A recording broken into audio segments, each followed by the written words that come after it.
Justin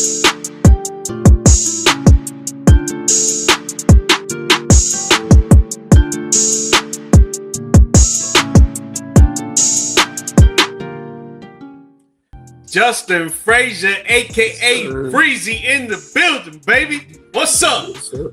What's good, big brother? Happy to be back on the G Perspective, bringing good vibes, talking basketball. Yes, sir, man. It's been a while, man. Good to have you back on. You already know. When you come on, we usually talk a lot about football, but it's a different type of season today. Different type of season. I'm motivated because, as much football content and stuff I do, I watch basketball like every day.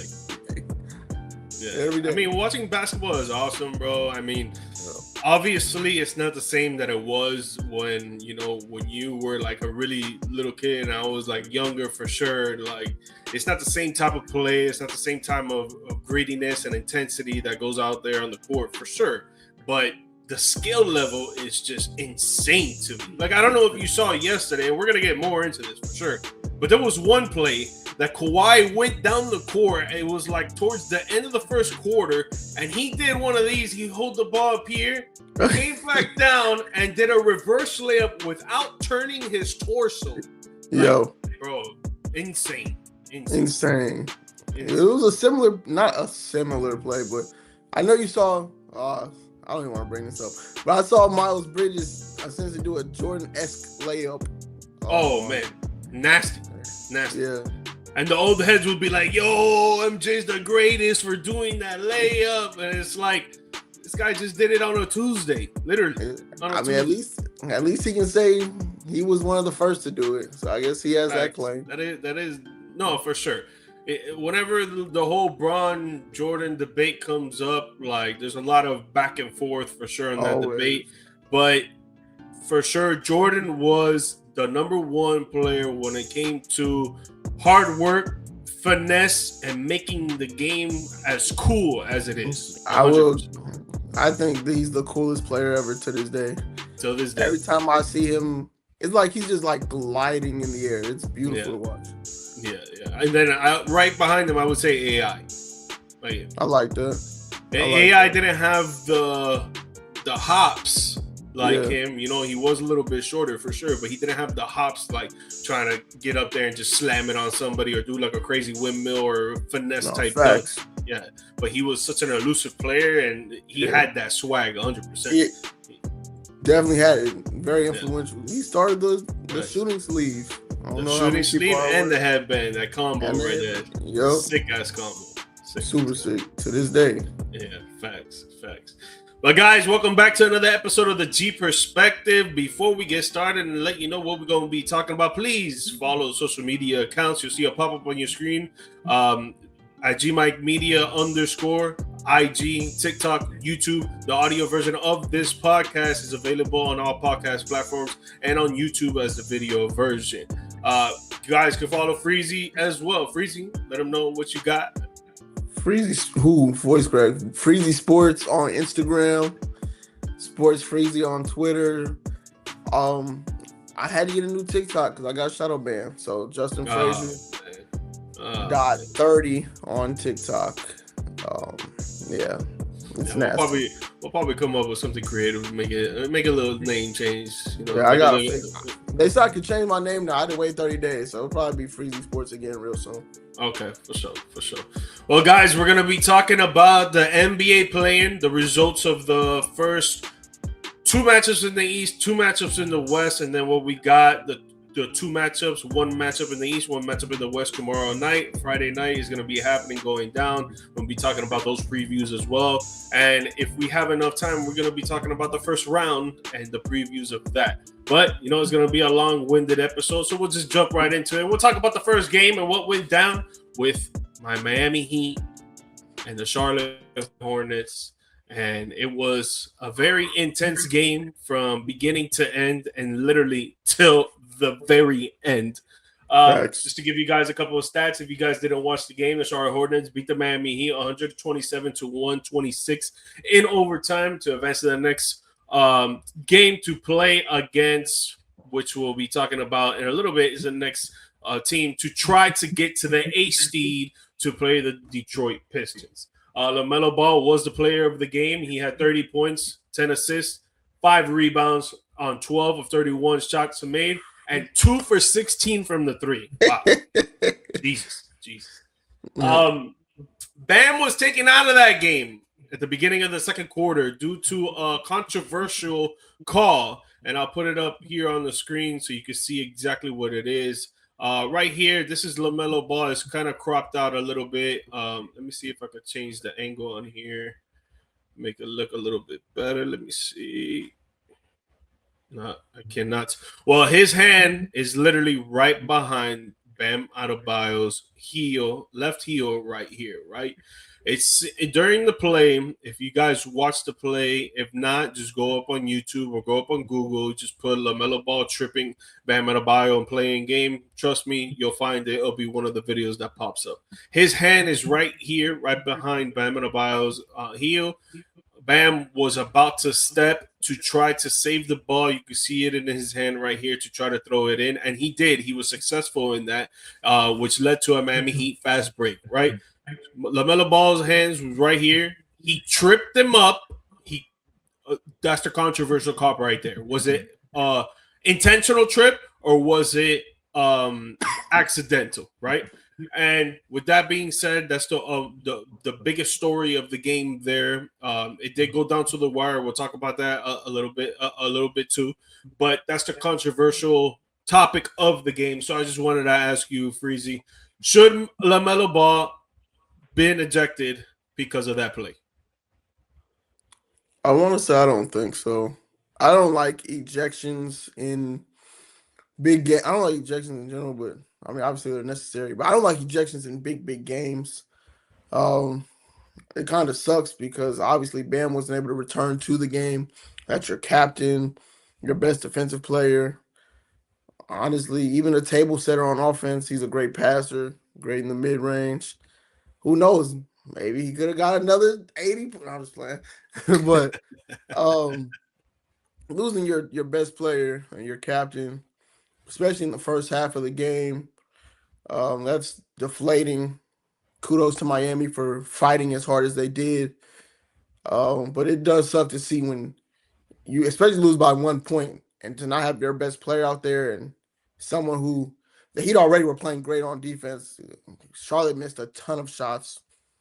And who knows what happens if you have Bam. Maybe certain things don't go that way. Like maybe LaMelo's last layup to win the game. Like there was no real help when he was crashing to the rim. So losing Bam that early, that sucks. But I'm glad they let LaMelo stay in the game, to be honest. Yeah. There's a lot of things that we can unravel about this. A lot of Heat fans, I would say majority of Heat fans would have wanted flagrant 2 for him to be taken out of the game because a lot of us think that it was intentional, including myself. I think it was intentional, right? I don't know what really should have happened with him being ejected or not. There's a lot that goes into that. It's not as simple as, okay, you did that, now you're gonna get taken out of the game. Like there's a lot of aspects that you're gonna have to look at to prove that he did do it intentionally. And I don't think there was enough evidence to really prove that he did it intentionally, right? His hand was there right behind his heel. And when you look at the video, when you guys look at the video, end up watching the video, if you haven't already seen it, you could tell that his hand was being moved out of the way like this, right? I think it was intentional. I think that he grabbed his heel on purpose and then moved his hand. But he can say there is an argument there where he can say I was moving my hand out of the way so he wouldn't step on my arm. There's an argument to be made, right? It's a weak one, but yeah. Yeah, facts. 100%. It's a weak one. Facts. My thing, though, right? Right. The referee, you guys cannot see, but the referee is right here. And when you watch the video, he's looking down like this because he's looking to see if Bam stepped out of bounds or not because he was going to be ready to call the out of bounds or not. He did not. It was a fast break. I mean, he went down the court. I don't remember if we scored or not. Doesn't matter. But he's looking at this right here. So he saw LaMelo hand right here, right behind the heel, right? Yep. So with that being said, My thing is that why wasn't there a play review? Why didn't the game stop? Because I feel like when there's a player that falls down to some sort of play and looks like he's in agony, where you can see right here that he's in pain and something is going on, why is it that the referees don't stop the play and look to see what happened? Like, it just doesn't make sense to me, right? And I know that they can say, oh, a lot of people complain about us stopping a fast break because of some sort of play that's being handled, either someone like this instant getting hurt falling down, or someone barely touching the out of bounds line, or something that happens, right? That they just Right. don't want to stop a fast break, because a lot of complaints around the league have been put in the complaint box. And I understand that. But in this type of situation, the playing, a lot is on the line. Whoever loses goes home. It's not like they have another chance or another game. This is second quarter, the beginning of the second quarter. So there's a whole game to be played. It's like there's a lot that goes into it where it just doesn't make sense to me on why they didn't stop the play and review. They gave some type of explanation that I don't even want to try to explain. Mm-hmm. Something like the ball had changed possessions and you can't go back or something like that. I don't know. Yeah, it just sucks that that's what had to happen. Yeah. Like it's such a. I do think he did it on purpose, but also it's just like it's just unfortunate, really. And what was and honestly potentially a game of the year candidate with how great that last quarter was and overtime. There's a lot of gray area when it comes to this play. It's not just black A and white, ton. what everybody thinks, right? It's a lot of gray area. Right. So I don't want to touch up on it no more, because I am a firm believer that it's next man up and there's no excuses. So just moving down for the rest of the game, Bam gets out. He doesn't come back for the game. There's no more of that, right? I will Right. say that if Bam is in the game, they don't get so many rebounds as they did, right? Where Musa Diambate had 14 rebounds. I will say to your next man up point, Kelly Ware balled out. Yes, yes, he stepped up, but then we don't have another backup guy. That's a That's fact. that's the problem right there. That's the problem. That's a And fact. Diambate had 8 offensive rebounds. Yeah. Real quick, do you think he gets those 8 offensive rebounds if Bam is still in the game? That's such a hard question.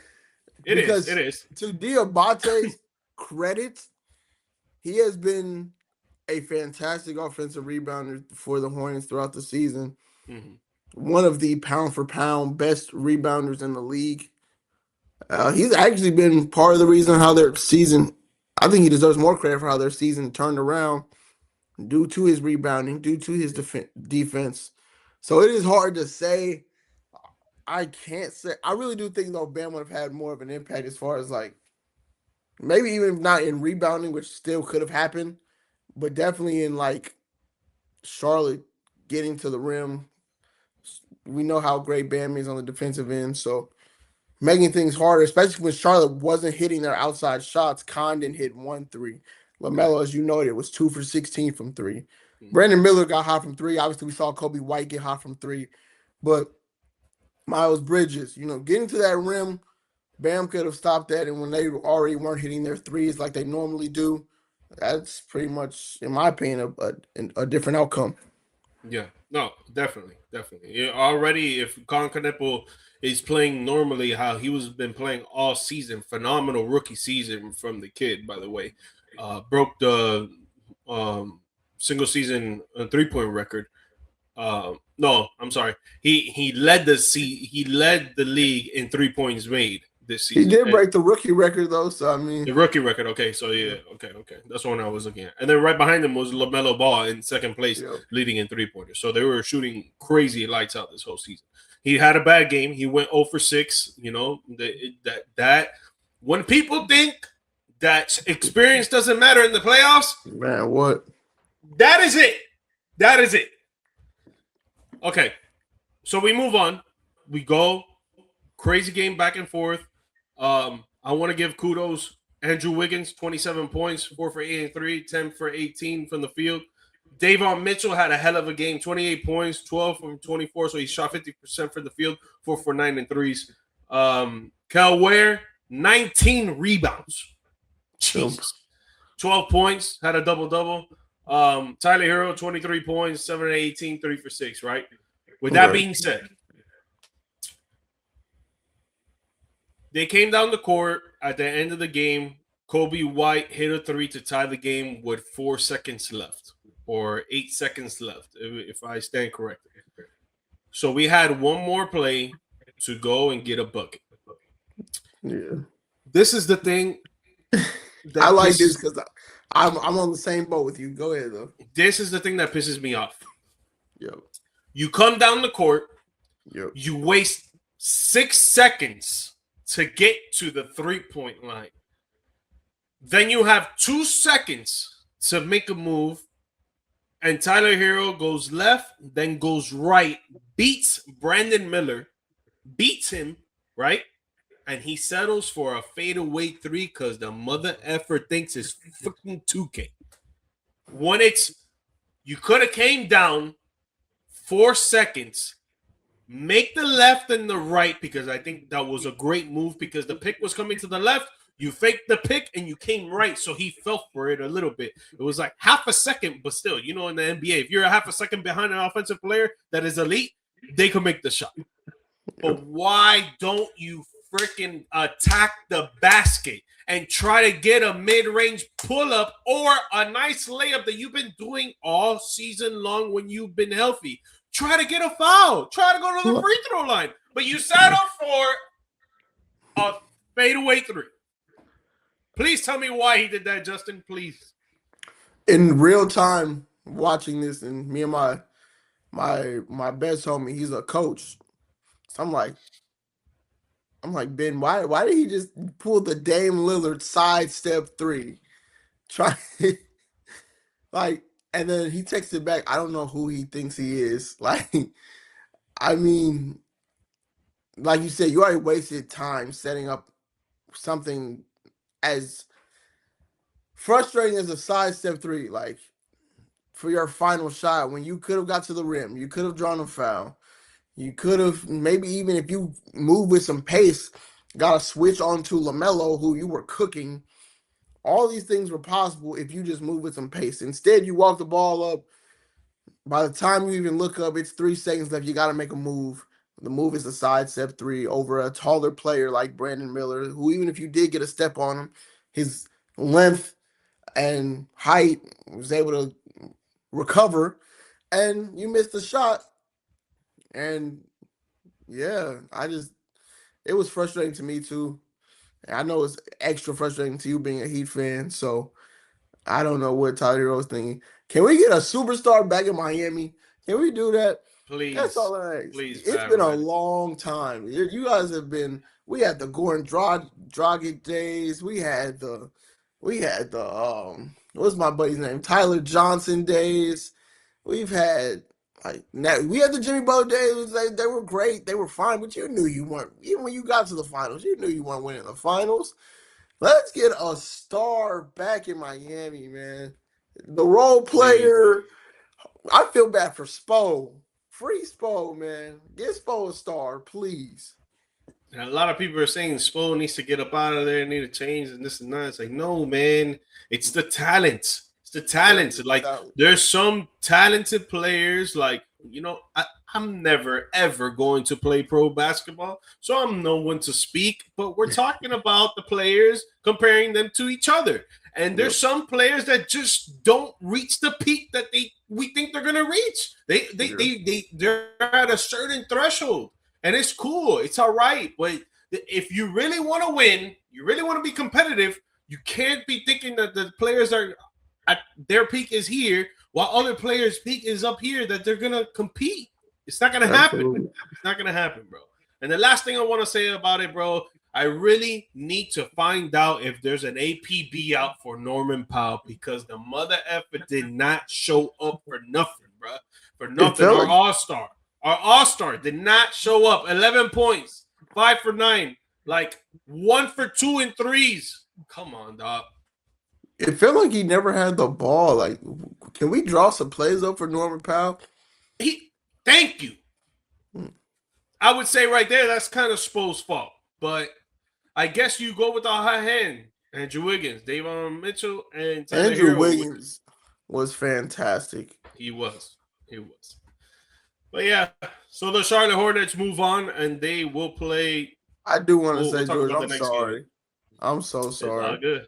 But It's I all want to good. see the Hornets go. They're more exciting. If y'all had a They star, are. I would have 100%. been all for it, bro.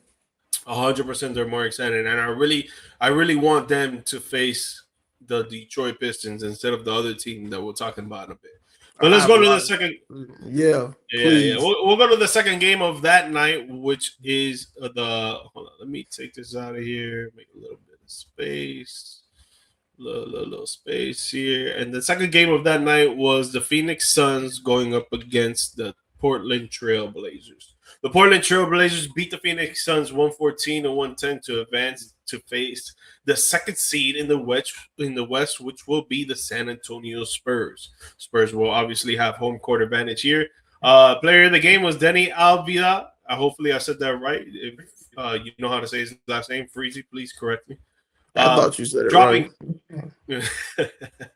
Dropping 41 points, 12 assists, 7 rebounds on 15 of 22 shots made. Wow. The field goal percentage right there, impeccable. 3 of 8 3-pointers made, and with the game-winning bucket and the and one to seal the deal. The Suns played a pretty good game too. It was pretty cool and contested game throughout the whole game. If you look at the box score and if you look at the quarter-to-quarter points, it was neck and neck the whole time. But I think the biggest story of this game was Denny, and I wanted to ask you, obviously you could go into the game too as well, whatever, but I just wanted to ask you, did Denny just put the basketball world on notice of himself, of who he is as a player? I think so. If you watched Portland all year, I haven't, but I've watched them at different times just to see because they were having success.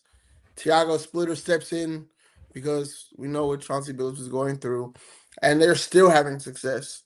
And when Scoot Henderson was supposed to be the star, well, now it's Denny, and Denny's killing, and he played at an all-star level the entire season to the point where now it's like you have a new face of the franchise. You have something to believe in. Drew Holiday, he's still doing his thing. You got Klingon, he rebounds everything. So it's like building this roster and where it's at, as good as they are defensively, as physical as they are, having that guy like Denny who, honestly, I've seen some comparisons that were like, hey, that looks like a mini James Harden the way he was playing against the Suns, a mini Luka. And he killed them. He killed them all. 41 points, like you said, and one defense. And the move he was putting on, I believe that was a good one, was just killer. Fantastic game from him, putting his name on the national stage in your first big playoff game. Hell of a job by him. Hell of a job by Portland. And they played San Antonio pretty physically this year, so maybe they can get a game or two. Who knows? Yeah, no, it's definitely going to be exciting to watch. I think they're definitely a better team to go up against them than the Phoenix Suns are, in my opinion. But he definitely put himself on the map. I mean, the fact that he basically carried the load, with 41 points, 12 assists to get his teammates involved, Drew Holiday, really. But Denny really did everything for the team. He did. He let everybody know, yo, I'm here, Yep. But the thing that I want to talk about, right? And I don't want to take away the excitement and the praise from the Portland Trail Blazers and their fans because they truly have earned it. They're not with their star player, Damian Lillard, who will be back next year, and I'm sure will make them even better. Maybe try to not be in the play-in and get the 6th seed in the West. Don't want to take away their shot, but I need to talk about the fact that D Book didn't do what he did. Yeah. D Book only made 21 points. I'm gonna pull it up right now, but I'm pretty sure it was just 21 points. And I know that Jalen Green got to get a lot of his shots because he's just two guard and he's a pure scorer.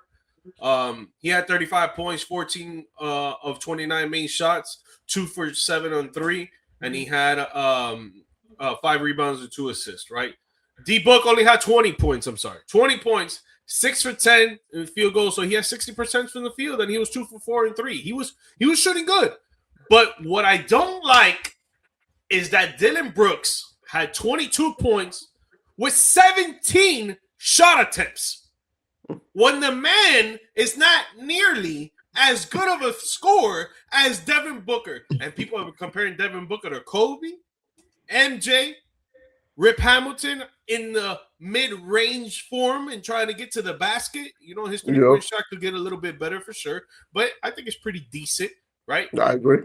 But the fact that Dylan Brooks, wow, I'm actually so wrong right now. I'm actually so wrong. I said it the complete other way. The fact that Dylan Brooks was more efficient than Devin Booker is what I meant to say. I'm sorry. Devin Booker had 17 shots, but he only made 7. Dylan Brooks has 10 shots and he made 6 of them, right? 2 for 4 for 3. But it's like, how is it that he is more efficient than you? Obviously, I know the defense is going to play to you, and they're going to play maybe double team you sometimes and try to blitz you every single time, just like what happened to Kawhi with Golden State that we'll talk about a little bit. But you're being compared to these greats, and these greats get it done. They get it done, dog. And it's like, Freezy, what is up with Devin Booker, and why didn't he make more shots? He had 4 fouls in the first half, which was absurd. And then he was still hooping, though, which is also crazy because I believe he went at halftime with 16, 17. So for D-Book to only finish with 3 or 4 points in the second half, I'm tremendously disappointed. I know he'll bounce back tomorrow, but this was a game where I'd rather have beaten Portland because now, at the time, right, if you lose that game, you don't know if you're seeing Kawhi or Steph. It's turned out to be Steph. We'll talk about that later. But the fact that you now have a winner go home against arguably the greatest point guard of all time, who is still thriving, just had 35. Draymond putting on a defensive masterclass. You have to overcome that.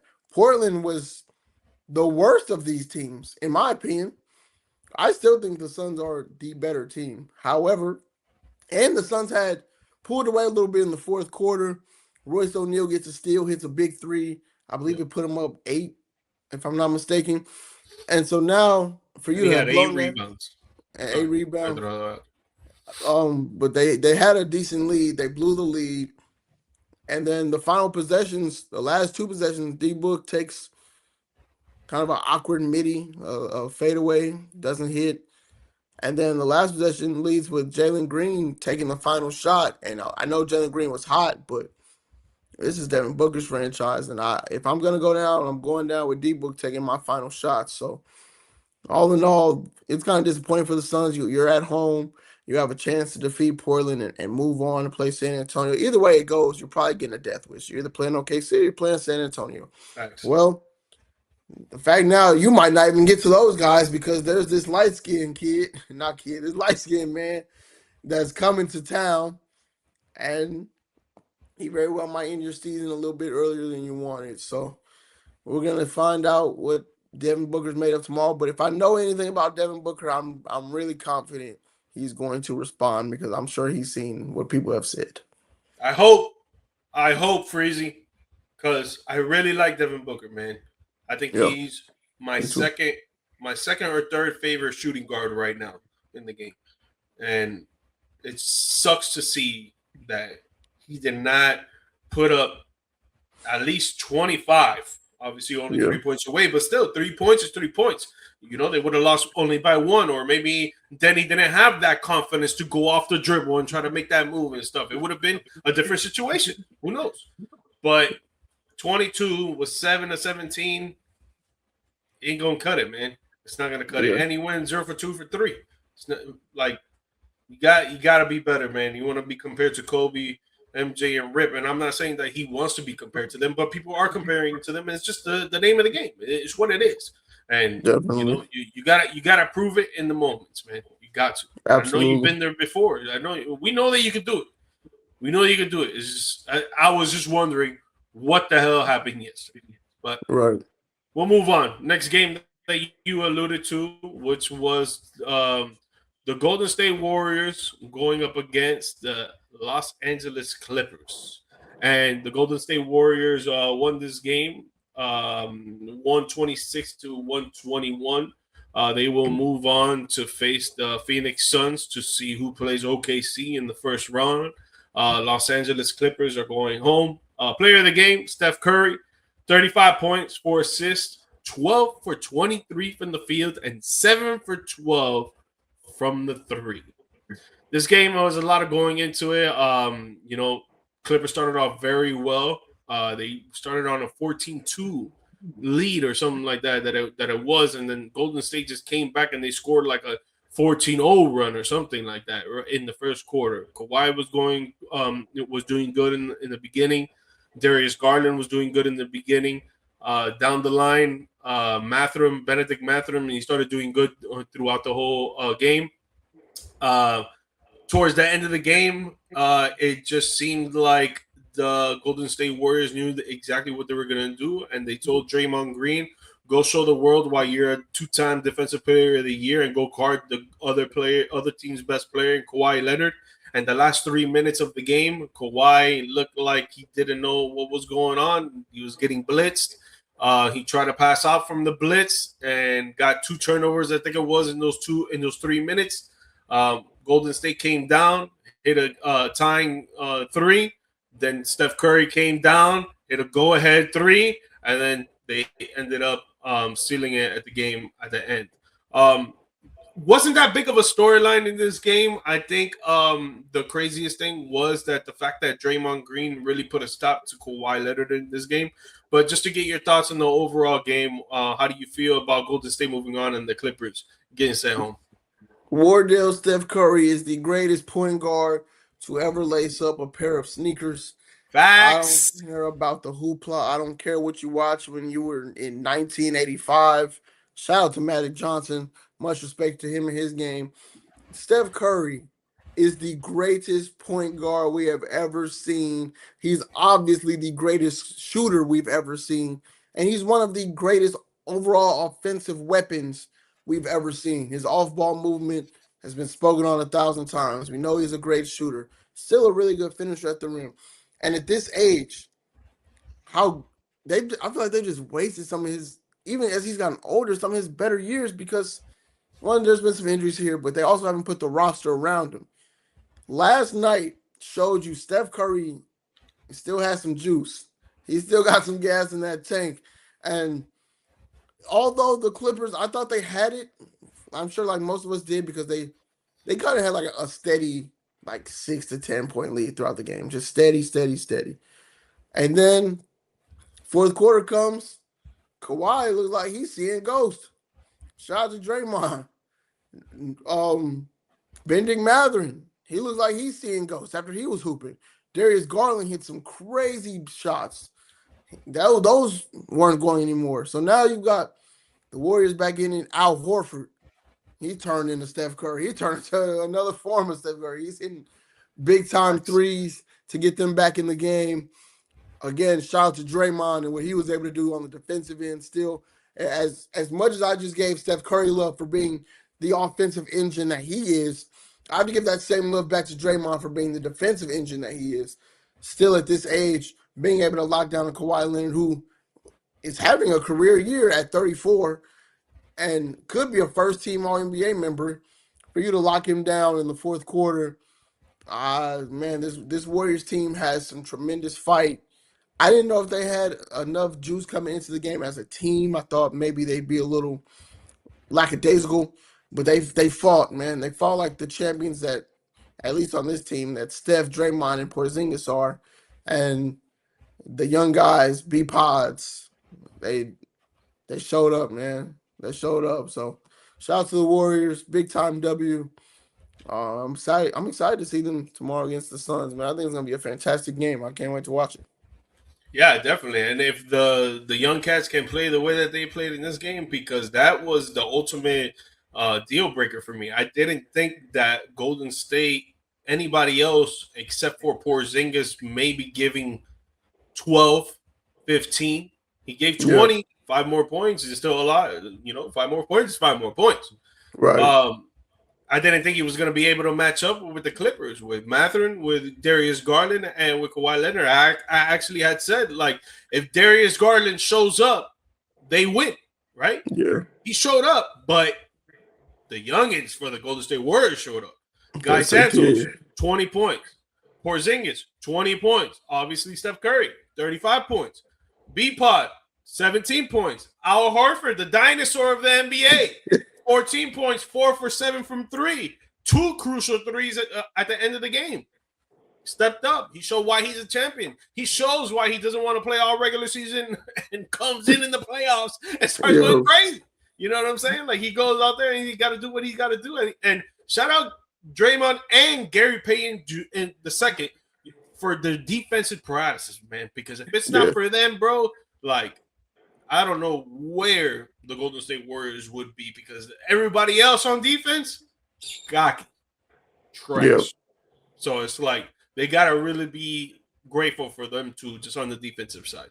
But shout out to the youngins for stepping up for the Golden State Warriors. They got it done, sending Kawhi Leonard home. I agree. I think he should be a first team NBA. Before we move on, just to get your quick take on it, do the Clippers finally say, you know what, we got to get rid of this Kawhi era and move forward, or do they pick up his team option and go over there another year? It's time to wrap this shit up, man. Excuse my language. I don't want to cuss on the pod, but wrap this up, man. This first round, I think I just saw a tweet earlier. It was like the Clippers' last 5 seasons missed playoffs. First round exit, first round exit, first round exit. Then again, missed playoffs. No, because what are you even gaining by bringing him back for another year? He'll be 35. It's gonna be expensive. There's an investigation as to why you were paying him under the table. You just went in a younger route. You traded James Harden, so now you got Darius Garland, you got Benedict Mathurin. There's a world where you well, never mind. Your first round pick goes to the Thunder. Oh my God. Jesus, Okay. Jesus, Jesus. But you're younger now, at least. So just let Kawhi go do what he wants to do. Maybe he go pairs up with another star and in pursuit, of course, of a ring. But it's time to go younger, man. It's time for the DG era. It's time for the Darius Garland era. And we'll see if he's able to stay healthy enough. He's had issues with that the last few years, but yeah, it's just time to build around the young guys, man. Hey, man, come trade him over to Miami. We'll take him. Put him next to Bam. We'll give you Hero. We'll give you Pelly Larson. If you want Kel Ware, that's gonna hurt, but we'll do it. We'll do it, man. You know, we're always trying to win now, and I think Kawhi would be that centerpiece that we would need, that number one option that we need and want. So if you want some young talent, we got some. But I would think if it's not us, go to a contender that has some young talent, because he wants to be on a contending team. He wants to win 100%. Absolutely. He's not gonna go somewhere that he's just gonna, go through the motions. He wants to win. So for sure, you got to trade him to a contender and see what young pieces you could get in return. I think he could get two good all-star caliber, not that they're all-stars, but all-star caliber young players for Kawhi. I agree. Yeah. But we'll see what happens. All right, last game that went on Tuesday, and I know you got a lot of say about this one. Though. And honestly, I can't wait for my this one. if I would have had my boy BC on this thing too, man, I think he would have probably popped the blood vessel, man. I'm not even gonna lie. I'm not even gonna lie. But the other game that we're talking about is the Orlando Magic going up against the Philadelphia 76ers, which was yesterday. The 76ers beat the Orlando Magic 109-97 to advance to the first round of the playoffs to face the Boston Celtics as a 7th seed. Tyrese Maxey was the player of the game. 31 points, 6 assists, 2 rebounds, 11 of 25 of shooting, 3 for 9 from 3. Paul George had 18 points. VJ, I always forget to pronounce his last name, but VJ the Edge rookie. Cone. Edge Cone, baby. BJ Edge Cone. What he had like, I think it was 19, 20. See, I'll pull it up right now, but hopefully it doesn't lag like it's been. The rookie did some work though, because he had the bag on him. 19 points, 7 for 16, 1 for 5 from 3. So from 3-pointer, it wasn't, but he had 11 rebounds, dog. 11 rebounds and 19 He's points. a dog, man. Yeah, bro. He really is. He really is. Um, like I said, Philly ended up winning this matchup. I know you got a lot to say on the Orlando Magic, so I'm gonna let you stick with that. But after you get done with your rant, I wanted to ask you: is Philly going to be a tough matchup for the Boston Celtics? I'll start with that. Hell no. Get him out of here. Look, man, I made this real short and simple. JT, he's not even fully back yet. He still looks damn good, almost averaging a double-double. And his efficiency is starting to come back up to normal. Jaylen Brown having a career season, obviously. He's balling. Still got D White. Still got, first of all, like you got different guys on this team I wasn't even aware of. I can't remember his name. I think it's Kata. Kata, their center. He's Yeah, been he's really good. Jordan Walsh has been really good. Payne Pritchard Peyton, been thank you. averaging like Peyton 15 Pritchard. points, I think.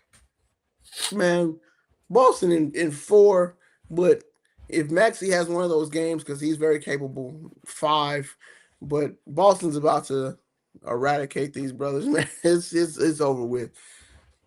I wanted to have a rant on the Magic because this is not how their season was supposed to go. Last year, the Magic were Fucking that young team that everybody was like, oh, I could just see them coming along. I could see them chugging. They're coming, Pauls. They're getting there. And they even played Boston tough in the first round last year.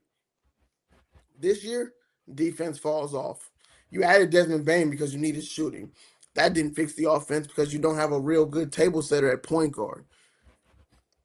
Franz gets hurt a little bit. But there is one particular person I need to talk to.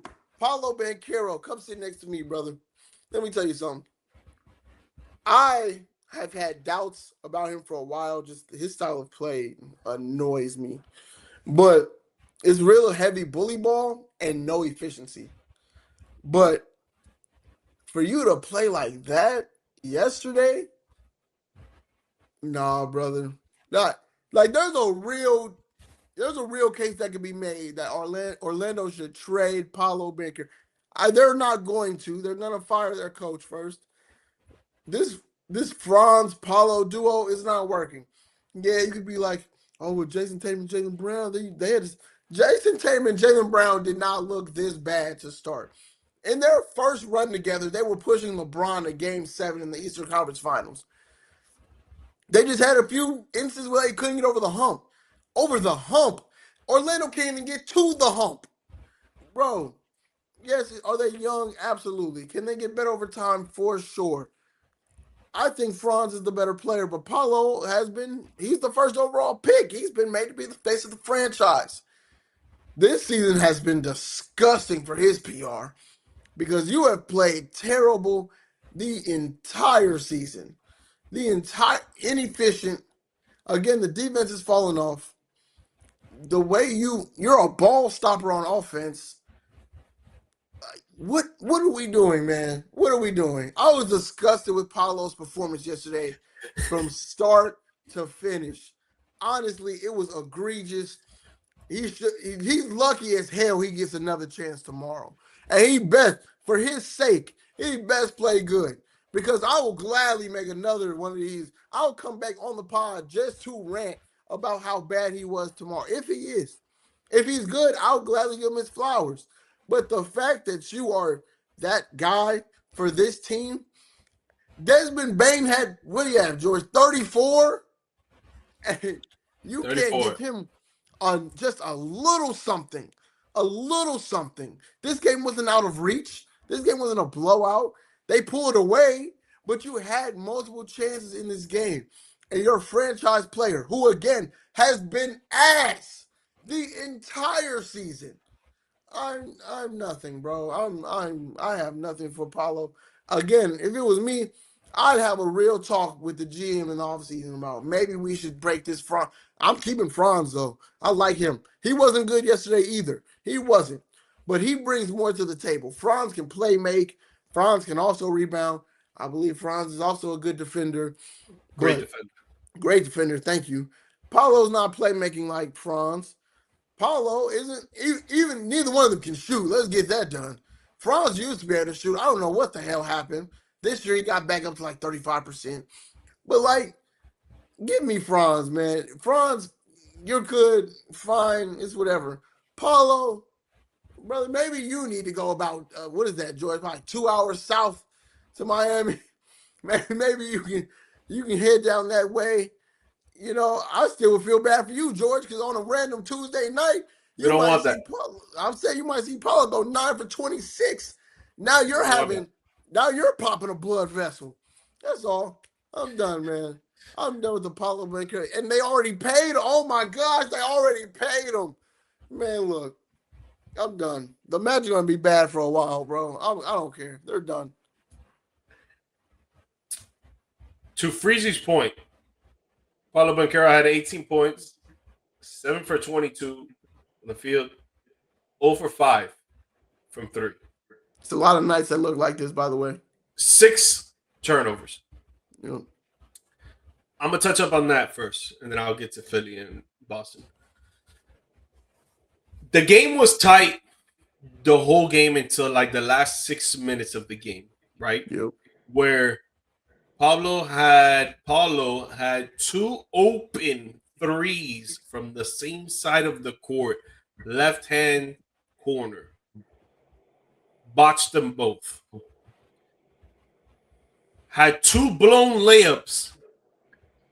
That one of them got recovered by Franz and it actually turned into a good play. So he got saved by the bell. Had 2, it's funny because they all went in 2s here in the last 6 minutes. Had 2 top of the key plays that he said, that old Kobe shit. Yo, Yeah. get out of the way. Everybody get out of the way. I'm an ISO. And didn't do nothing. One of the balls went out of bounds. It was a turnover. The other one was a missed shot. Was a fast break. Paul George went down the court, made a little finesse layup. They went on a 7-0 run in the last 3 minutes of the game.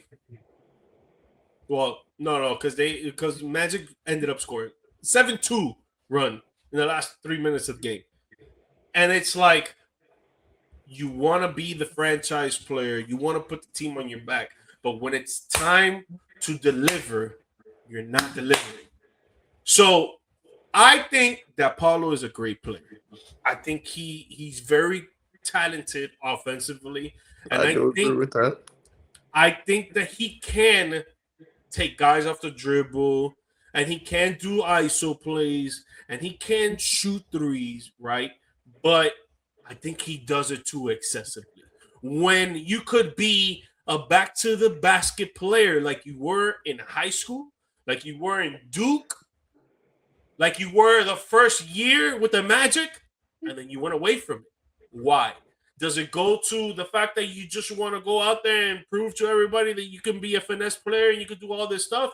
Or is it the coaching? I think Hell no. that I put more blame on the coaching, because if I was the coach, I would have been like, yo, get your ass to the freaking block and do some post moves. If you miss, we'll live with it.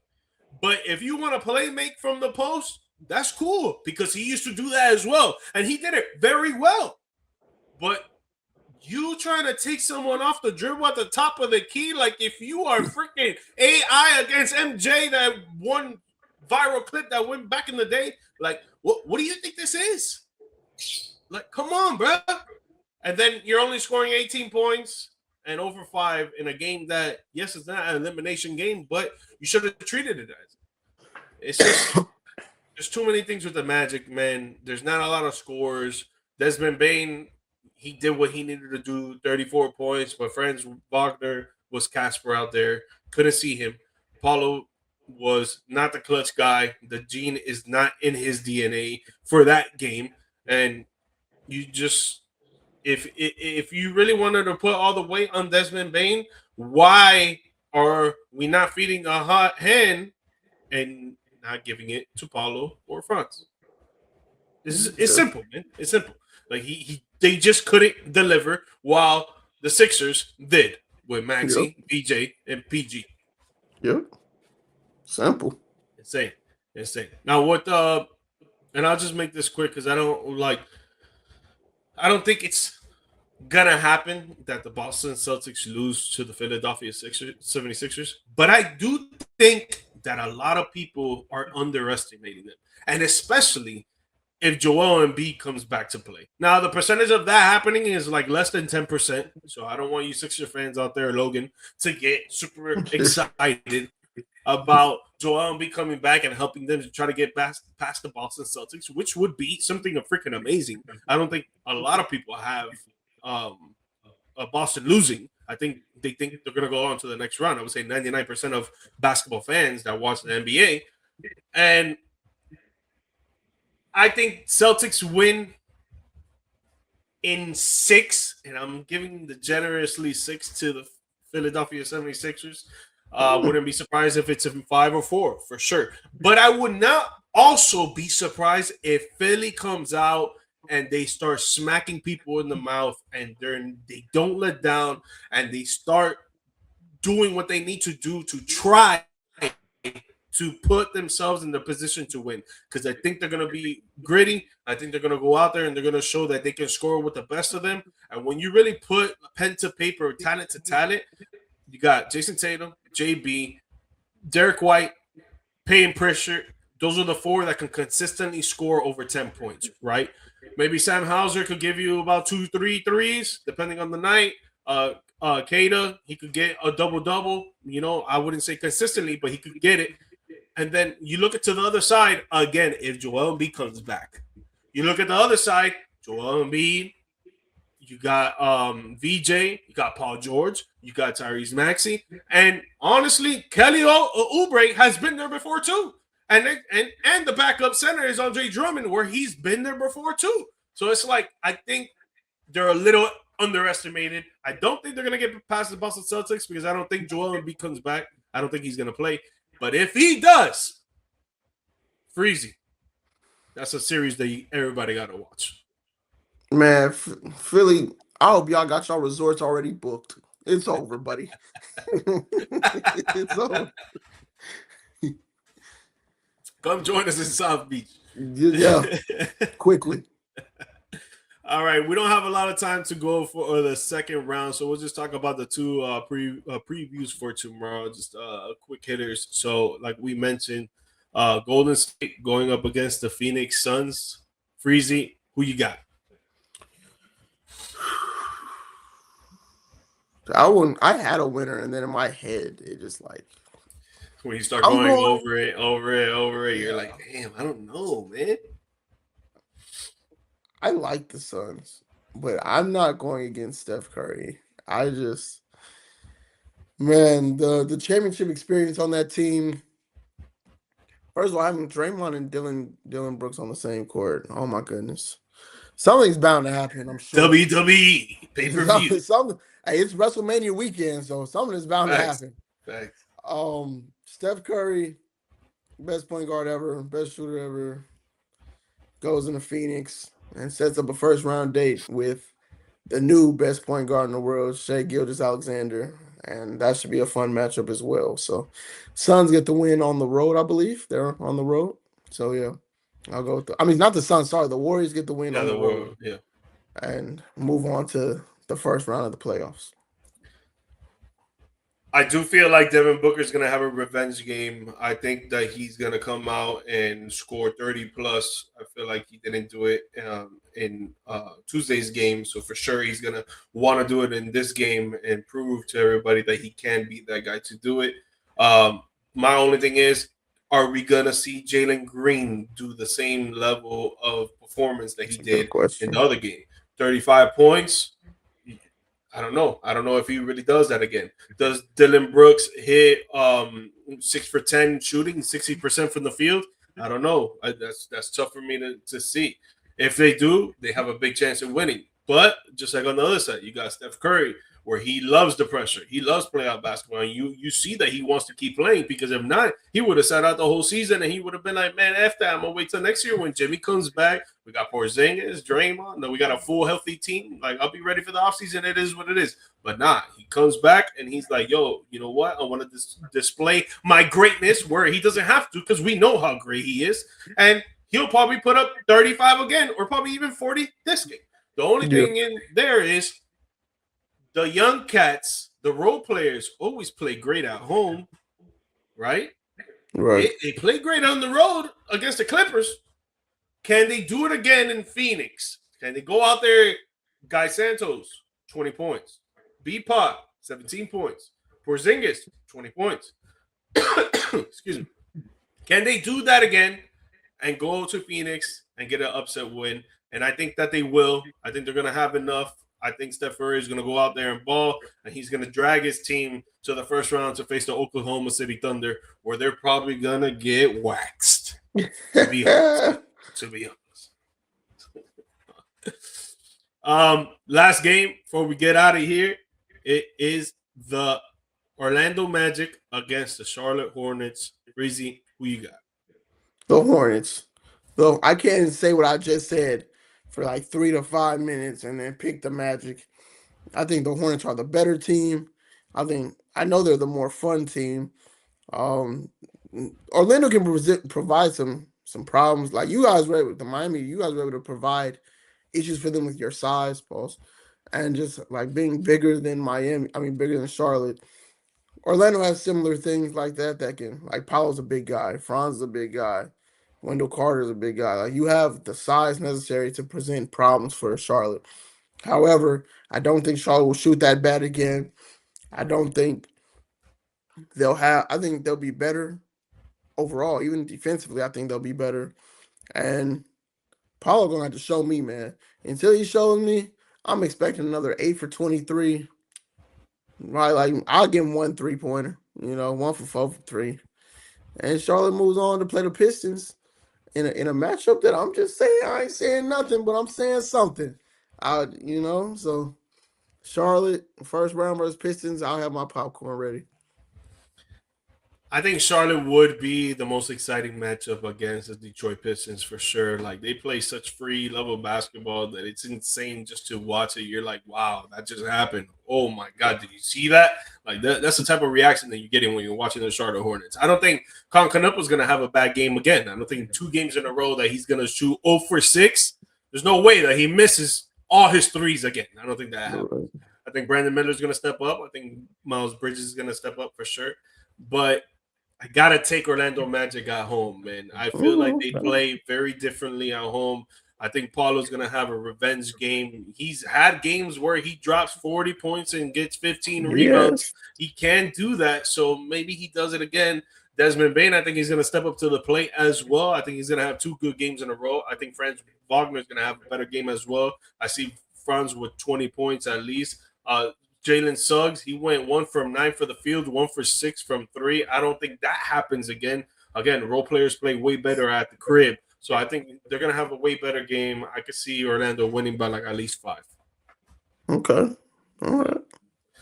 But yeah, man, exciting playing, man. And to those folks that really think that the playing is not worth it, you're It's not been worth it. watching it. You're not watching it. This year has been worth it for sure. this year, last year, I think every single year to me has been worth it. But especially this year, 100% I agree on that. Like the first game went to OT. Crazy freaking debacle that went on. The second game, close game all around until the last 3 minutes or last 6 minutes of the game where, Denny's took over. And then Golden State Clippers, another game that was down to the wire. And then what was the other game? The Phillies or Philly Orlando, another game that was down to the wire until the last 6 minutes of the game. Yeah. All 4 games were close until the fourth quarter came. What more do you want? What more do you want? I agree. Are you not entertained? I am. I definitely am. Facts. Try to get you back on soon, brother. Next week is an NFL draft, so maybe we could do another episode next week. I'm free. I know you got a lot to say on that. Justin, if you guys don't know, he's a great NFL writer, a great NFL analyst, where you can follow him. He'll let you know where you can follow him right now, but you watch a lot of his stuff, man, and the guy's been to several events, so he got some sources, dog. He got them sources. Low key. But I appreciate you having me on, brother. It means a lot every time. Definitely will be down to come on next week and talk the draft. A lot of exciting stuff going on. With that, and I'll finish off by saying, of course, follow me, Freezy Sports, Instagram. It's gonna be the TikTok within like the next 2 hours. I'm gonna do it, and then Twitter, Sports Freezy, and you can find me at Fansided, writing for the University of Georgia, and I cover the St. Louis Cardinals as well, and the St. Louis Blues. So, yep, those are all the places you can find me. Again, thanks for having me on, bro. Appreciate it. Sir, you already know, boy. You already know. Get on this show whenever you feel like it. Guys, you can follow me on IG, TikTok, and YouTube at GMike_. The audio version of this podcast is available on all podcast platforms. The video version on YouTube. And if you guys are into sports gambling, I run a Telegram channel where we offer sports gambling slips daily to get you winnings from 25 to 50 to 100 or even more. And we got an affiliate program as well where you can refer people to come into the channel and you could try to make money off of it as well. It's $10 a month, but you get a lot in return for the bank of your dollar. You'll see the link pop up on the screen. If not, just slide in one of my social media accounts, slide in my DM. We can start a conversation on how to get you on and popping and start making some money, baby, because we've been making some money on this play-in already. No. Hey, go join the Telegram, man. Go get my boy gonna make you some money. You feel me? But Justin, always, man, thank you for coming back on, bro. And next week we'll talk a little bit more on the NFL draft, baby, because I'm hearing some rumors. I got something for you. We might trade up. Yep. We might trade up. I don't know, but I'll tell don't let me get Sonny Styles now. It's a little more likely than you may think. I know. Yeah. Let's go.